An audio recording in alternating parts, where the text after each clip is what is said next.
Assalamualaikum warahmatullahi wabarakatuh. Jadi hari ini kita akan belajar semula ya tajuk pecahan yang secara asasnya.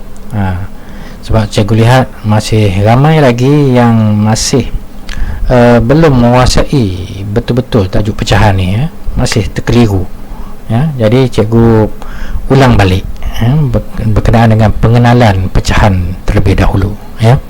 Jadi kita lihat pecahan ni kita pecah kepada dua dulu, iaitu pecahan wajar dan satu lagi pecahan tak wajar. Jadi tengok apakah yang dikatakan sebagai pecahan wajar. Okey, pecahan wajar ni adalah pecahan yang mana pengangka dia, pengangka ni atas, yang bawah ni kita sebut penyebut ya. Pengangka dia lebih kecil, penyebut dia besar ya. Atas kecil, bawah besar, itulah pecahan wajar ya. Jadi pecahan wajar ni sebenarnya nilainya tak sampai 1, nilainya kurang daripada 1. Jadi kita lihat contoh yang inilah ya. Contoh yang ini, yang bawah ni 2, 4, 4, 3 ni adalah mewakili bilangan potongan bagi setiap, cikgu letak kek lah ni, sebiji kek. Sebiji kek bawah ni kalau ditulis 2, maksudnya sebiji kek dipotong sama besar kepada 2 bahagian. Okey, kalau ditulis 4 ni, maksudnya sebiji kek ni dipotong 4 bahagian yang sama besar. Okey, jadi yang bawah ni, yang penyebut ni mewakili sebiji kek dipotong berapa. Kalau dipotong 5, bawah tu kita tulis 5 ya. Kalau sebiji kek dipotong 8 sama besar, maka yang bawah ni kita tulislah 8. Okey, jelas.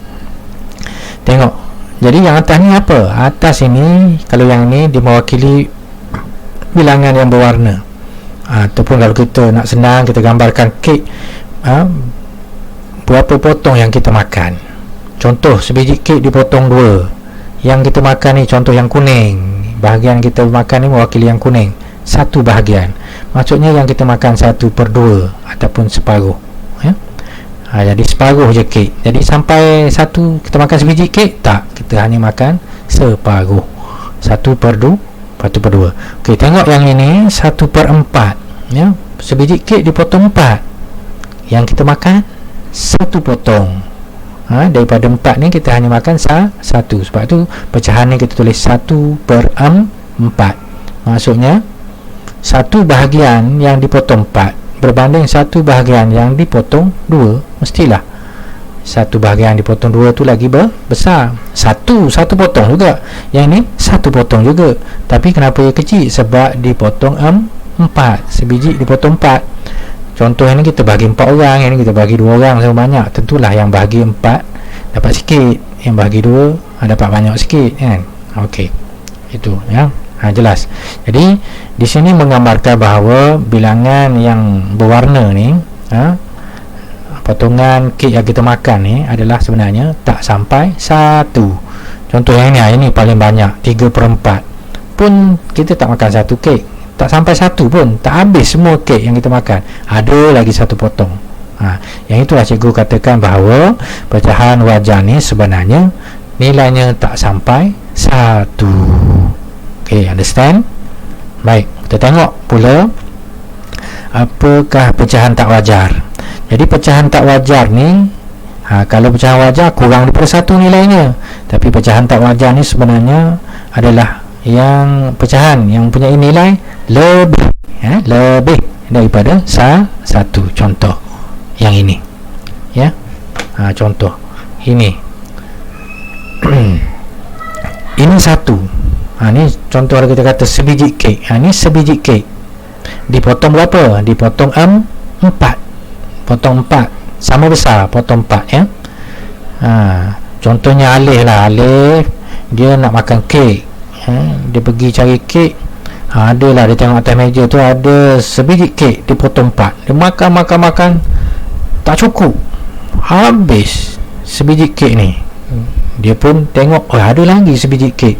Ada lagi sebiji kek, dia makan lagi, makan sepotong lagi, makan sepotong lagi, makan sepotong lagi. Dia makan apa? 3 potong daripada kek yang kedua. Jadi semua berapa potong dia makan? Dia makan 7 potong. Dia makan berapa? 7 potong daripada sebiji kek yang dipotong 4. Kan cikgu cakap dah, yang bawah ni mewakili satu biji kek dipotong berapa? Kalau 4 lah. Tengok ni kan, sebiji kek potong 4, maka kita tulis yang bawahnya adalah kita tulis yang bawahnya adalah 4 ya. Ni bawahnya 4. Atas ni mewakili bilangan potong yang dia makan.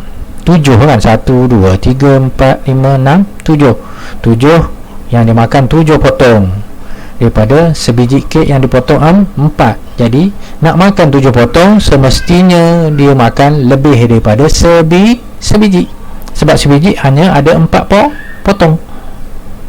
Kena ambil lagi sebiji kek. Tapi adakah dia makan 2? Tak, dia makan sebiji.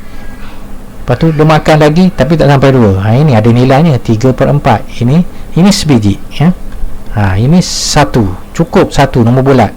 Ya, 1 biji kek. Ini tak sampai sebiji. Dah berapa? 3/4. 3/4. Jadi kalau kita nak tulis dia dalam pecahan tak wajar, kita kena tulis dalam bentuk ini, 7/4. Ini adalah nombor bercampur. Nombor bercampur, ada nombor bulat dan juga pecahan wajar. Ini kita panggil nombor bercampur. 1 ni nombor bulat, 1 sebiji kek penuh, 1. 3/4 yang ini 3/4.